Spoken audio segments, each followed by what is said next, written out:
दोस्तों अगर आप भी भारत की गेंदबाजी से खुश हैं तो वीडियो को लाइक जरूर कीजिएगा। दोस्तों भारत की तूफानी गेंदबाजी के आगे 108 पर ही दम तोड़ गई पूरी न्यूजीलैंड की टीम। लेकिन कैसे शमी पांड्या ने मिलकर आज दोस्तों न्यूजीलैंड की टीम को उनकी असली औकात दिखा दी और ऐसे विकेट ले डाले कि मानो न्यूजीलैंड की टीम हमारे सामने गली क्रिकेट की टीम बनकर रह गई हो। आखिरकार दोस्तों कैसे भारतीय गेंदबाजों ने back to back 10 wicket 108 run पर लेकर इस मैच में जीत को 100 नहीं 1000% कंफर्म कर दिया। चलिए आपको गेंदबाजों की पूरी गेंदबाजी दिखाते हैं। दोस्तों जैसे ही मैच शुरू होता है तो मोहम्मद शमी को रोहित शर्मा पहला ओवर डालने के लिए बुलाते हैं और जिस बात की अपेक्षा शमी से की गई बिल्कुल उन्होंने वैसा ही किया। दोस्तों पहले ही ओवर की 5वीं गेंद पर शमी ने फिन एलन को क्लीन बोल्ड कर 0 पर हमें पहला विकेट दिला दिया था। इसके बाद अगला विकेट मिलने में 3 से 4 ओवर जरूर लगे, लेकिन जब विकेट गिरे तो इस तरीके से गिरे कि मानो ताश के पत्तों की तरह पूरी गड्डी ही बिखर गई हो। दोस्तों छठे ओवर तक न्यूजीलैंड की टीम 20 से 22 रन से ज्यादा नहीं बना पाई थी। प्रेशर उन पर भरपूर था। तभी पारी के छठे ओवर में इस प्रेशर का फायदा उठाते हुए सिराज ने दोस्तों हेनरी निकोल्स को ही आउट कर डाला। दोस्तों पारी के छठे ओवर की 3री गेंद पर हेनरी निकोल्स को अपने जाल में फंसाते हुए उन्होंने शुभमन गिल के हाथों उन्हें स्लिप में कैच आउट कराया, वो भी 2 रन पर। और इसके बाद शमी दोबारा से फॉर्म में आ जाते हैं और अगले ही ओवर में एक ऐसा विकेट दिलाते हैं जिससे मैच पलट जाता है। दोस्तों पारी के 7वें ओवर की पहली गेंद पर ही टेरिल मिशेल को शमी कॉटन बोल्ड कर देते हैं। ये शमी का दूसरा विकेट होता है। लेकिन जब 2 और 1 रन पर विकेट गिरने लग जाएं, तो समझ जाइए कि मैच अपना होने वाला है। दोस्तों 10 रन पर ही 3 विकेट कर दिए थे इस तरीके से हमने न्यूजीलैंड के। लेकिन किसे पता था ये सिलसिला आगे भी ऐसे ही चलेगा।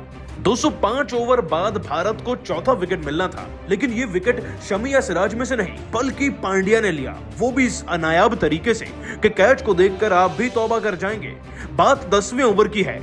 उनके सामने 16 गेंदों में ही 7 रन लगाकर डिवॉन कॉनवे बैटिंग कर रहे थे। जाहिर सी बात है पांड्या उनका विकेट लेकर अपना खाता खोलना चाहते थे, इसीलिए खाई वेस्ट की गेंद डाली जिस पर पूरी तरीके से विचलित होकर कॉनवे ने सामने की तरफ से तेजी से शॉट खेला ताकि गेंद पैरों के नीचे से निकल जाए पांड्या के। लेकिन अफसोस गेंद थोड़ी बहुत हवा में रही और पांड्या ने इस अपॉर्चुनिटी को पकड़ते हुए तुरंत डाइव लगाकर सिंगल हैंडेडली कैच को पकड़ा और भारत को दिला दिया चौथा व बेहद ही खास विकेट। इसके बाद दोस्तों अगले ही ओवर में लॉर्ड शार्दुल ठाकुर अपनी ताकतों का इस्तेमाल करते हैं। मतलब कि दोस्तों कप्तान टॉम लैथम को इतनी आसानी से स्लिप में शुभमन के हाथों 1 रन पर कैच आउट कराते हैं जिसकी कोई कल्पना तक नहीं कर सकता था। खैर ये 5वां विकेट हो चुका था और अभी दोस्तों 12-13 ओवर भी नहीं हुए थे। 11 ओवर में 5 विकेट गवा देना, अब आप खुद समझदार हैं कि ऐसे में वनडे मैच में किसी टीम का क्या हाल कंसीडर किया जाता है।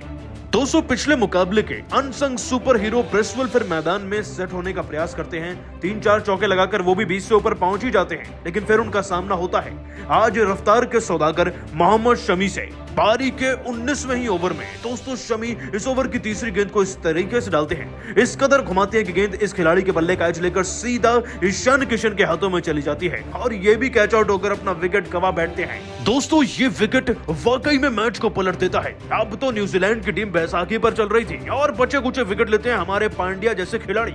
दोस्तों अब तो मानो भारतीय गेंदबाज न्यूजीलैंड की टीम से टॉयज की तरह खेल रहे थे।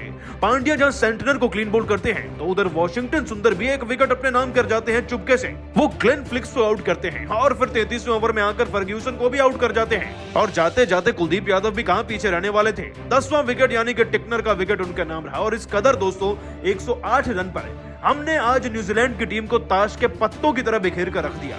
दोस्तों ये भारत की सफलता कह लीजिए या उम्दा गेंदबाजी या रोहित की ऐसी कप्तानी जिसके दम पर आज यह भी मुमकिन हो पाया है। और इस मैदान का तो वैसे भी सत्य है कि चेस करने वाली टीम ही जीतती है। लेकिन दोस्तों भारत की गेंदबाजी रोहित की उम्दा कप्तानी को आप 10 में से कितने नंबर देंगे नीचे कमेंट करके जरूर बताइएगा और अभी सब्सक्राइब कीजिए हमारे YouTube चैनल को। धन्यवाद।